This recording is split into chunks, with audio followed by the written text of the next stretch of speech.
एक गांव में बहुत ही प्रतिष्ठित बुद्धिमान विद्वान रहते थे। उनकी ख्याति दूर दूर तक फैली हुई थी। एक दिन वन्हा के राजा उनको चर्चा में बुलाते हैं। चर्चा में काफी विचार विमर्श हुआ। उन विद्वान ने वन्हा अपनी बुद्धिमानी की छाप छोड़ी। चर्चा समाप्त होने की कगार पर थी। तभी राजा ने उस विद्वान से कहा, तुम इतने बुद्धिमान हो और तुम्हारा बेटा बहुत ही मूर्ख है। उसे तो सोने और चांदी में कीमती कौन है, यही पता नहीं है। तुम उसे कुछ समझाओ, सिखाओ।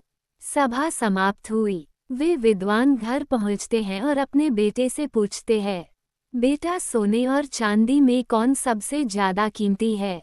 बेटा बिना एक पल गंवाए उत्तर देता है, पिताजी सोना। तुमने तो जवाब सही दिया, लेकिन राजा ऐसा क्यों कह रहे थे।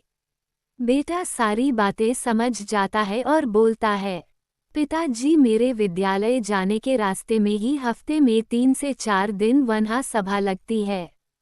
जब मैं वहीं से अपने विद्यालय जाने के लिए गुजरता हूँ, तभी राजा मुझे बुला लेता है और अपने एक हाथ में सोना के सिक्के तथा दूसरे हाथ में चांदी के सिक्के लेकर कहते हैं, इनमें से एक वस्तु उठाकर ले जाओ। मैं तो चांदी के सिक्के उठाता हूँ। तभी सभी ठहाके लगाकर हंसते हैं।